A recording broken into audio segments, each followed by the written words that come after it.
Bom dia, todo mundo. Esses últimos dias aí tem aparecido muitas notícias sobre Puff Daddy e tudo mais, e sobre abusos sexuais, sobre o Justin Bieber, né? E eu lembrei que o Justin Bieber foi uma dessas pessoas que foi extremamente criticada nesses últimos anos, né? Pelo comportamento muitas vezes agressivo dele, por muitas vezes ele ser impulsivo nos shows e tudo mais. E agora talvez algumas coisas fiquem mais claras pra gente. Por que eu quis falar desse assunto aqui com vocês, né? Eu já falei em outras lives sobre experiências também que eu tive na clínica, experiências que eu vivi. A gente ainda atende muitos casos de abuso sexual, tá? Abusos que acontecem em diversos momentos da vida das pessoas. E é aquela situação, quando a pessoa é vítima de abuso, muitas vezes ela passa a reagir naquele ambiente onde coloca ela numa situação abusiva de uma forma de ataque. E isso às vezes não é entendido.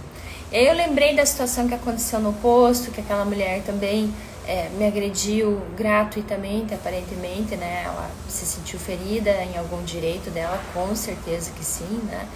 Mas é um fato que muitas vezes a gente olha para essa agressividade e principalmente quando se trata aí de crianças e adolescentes, a gente precisa ter mais cuidado, mais zelo, realmente abrir um canal de comunicação e entender o que está acontecendo por trás desse comportamento. Então hoje eu fico observando, né, as pessoas olhando com um pouco mais de compaixão para o Justin Bieber, por exemplo, para todas essas coisas que ele viveu e tudo mais. Mas a gente também já teve outros casos como a própria Britney Spears, a Billie Eilish, que já comentou sobre isso, a Lady Gaga, enfim, entre tantas outras pessoas. E na clínica a gente vê quantas pessoas já passaram por situações de abuso sexual, por situações em que, ao invés de serem protegidas, sofreram agressões, sofreram humilhações, e isso sim é muito grave. Então, quando a gente olha para um comportamento, de repente você tem um filho que é criança ou que é adolescente e mudou muito drasticamente de comportamento, e mudou drasticamente de comportamento em lugares específicos, é válido observar, né? Por que será que, de repente, meu filho, minha filha sempre vinham aqui e, de repente, eles não querem mais vir? E por que, de repente, essa pessoa ela se tornou tão áspera com alguém em específico? Logicamente que isso não é uma regra. Às vezes a pessoa ela pode ficar com medo, a gente não sabe como que cada um vai reagir diante de uma situação de abuso, mas é um padrão que existe uma ruptura, né? Uma quebra. E a gente precisa falar mais sobre isso, né? A gente precisa ficar confortável de falar dessas coisas. Por quê? Porque esse desconforto nosso de lidar com essas situações que são mais desafiadoras, elas não têm protegido as crianças e os adolescentes que estão próximos de nós. Então a gente precisa ter um pouquinho mais de sensibilidade, de olhar para esse comportamento, às vezes que parece um comportamento nocivo, e entender que sim, que muitas vezes quando a gente está num extremo sofrimento, é o momento que a gente tem mais dificuldade de falar, é o momento que a gente tem mais dificuldade de se abrir. Então todas as pessoas, todas eu não vou dizer, né, mas 99% das pessoas que eu atendo e estão passando por situações muito desafiadoras, elas têm uma tendência ao isolamento, têm uma tendência a não falar do que está acontecendo, têm uma tendência a evitar olhar para aquilo, porque vai trazer mais dor, vai trazer mais sofrimento. E é uma ilusão, na verdade, você achar que você consegue dar conta de um conflito que você está vivendo sonegando informações de ti, evitando falar do que você está sentindo, evitando olhar do que você está sentindo. Então, isso se revela de uma forma não muito adequada em comportamentos muitas vezes impulsivos, em comportamentos às vezes autodestrutivos, em comportamentos em vícios. Então todas essas coisas às vezes de infligir própria dor a si mesmo são uma forma de se sentir vivo de novo, de batalhar. Então, quando a gente... E eu sei que é muito desafiador, né? É muito desafiador quando a gente lida com um comportamento assim, porque é uma tendência também muito forte de a gente achar que isso tá acontecendo e é com a gente, é porque essa pessoa de repente não me ama mais, e o que aconteceu? Então a gente precisa às vezes sair um pouco desse ponto, e aqui realmente a terapia ela é fundamental para você expandir a consciência e olhar algo além do que seja você mesmo, olhar para essas outras coisas que podem estar acontecendo e inclusive ser uma pessoa que, quando não olha só para a própria dor, pode olhar para a dor de outra pessoa e às vezes talvez você nem possa ajudar, mas também não vai atrapalhar. E não atrapalhar quer dizer o que? Eu não vou adicionar mais sofrimento a uma pessoa que está já extremamente sofrida ou está em ataque, talvez, para se defender. Então, a gente precisa, enquanto individualmente, enquanto sociedade, talvez considerar um pouco mais o aspecto de eu também tratando aqui as minhas questões, eu não vou estar sempre demandando atenção a ponto de achar que tudo é sobre mim. E eu também posso olhar para essa pessoa que às vezes precisa de um abraço, que às vezes precisa só que você não reaja a ela e que você talvez oriente, se for um caso, de repente de um filho, né? Eu me lembrei que há algumas semanas uma senhora, ela perguntou para mim, por exemplo, se teria como confirmar que o abuso foi, como que foi e quem que foi.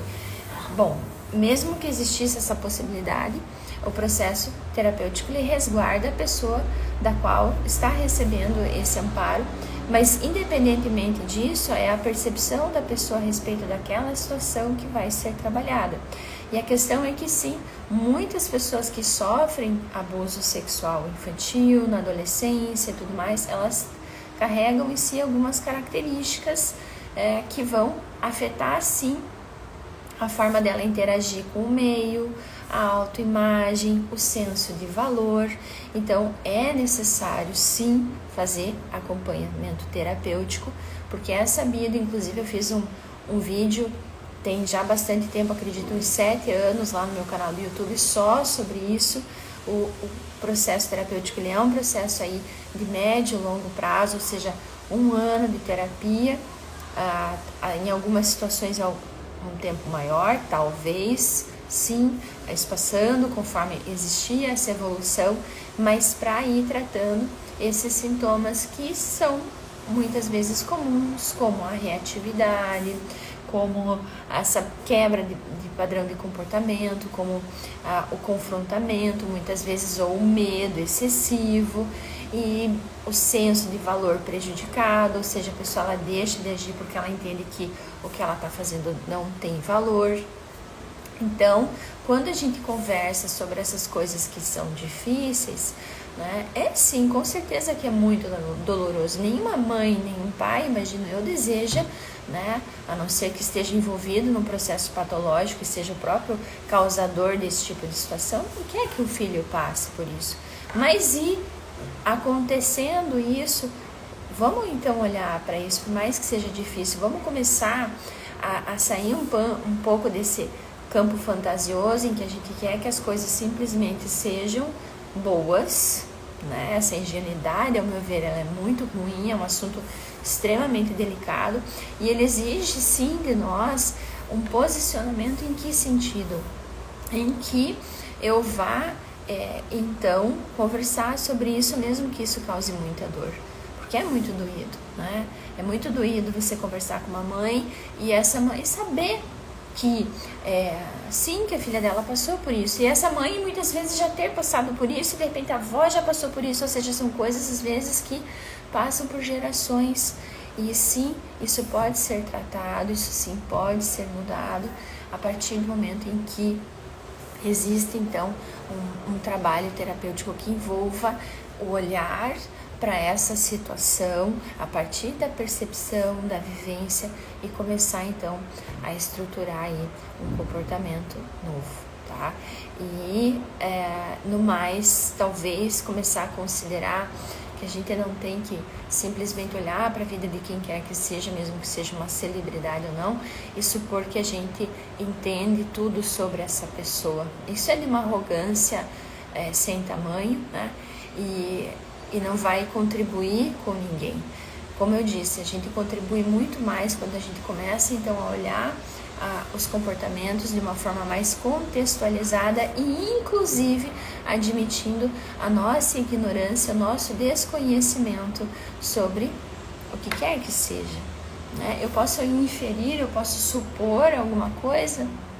Até pode, mas sacramentar isso, ao meu ver, demonstra muita ignorância e esse menino, com certeza, não só ele, como eu disse, outras tantas pessoas já passaram por esse tipo de situação, mas ele é uma pessoa que a mídia tem conhecimento, assim como a Billie Eilish, há 2, 3 anos atrás, também reconheceu isso.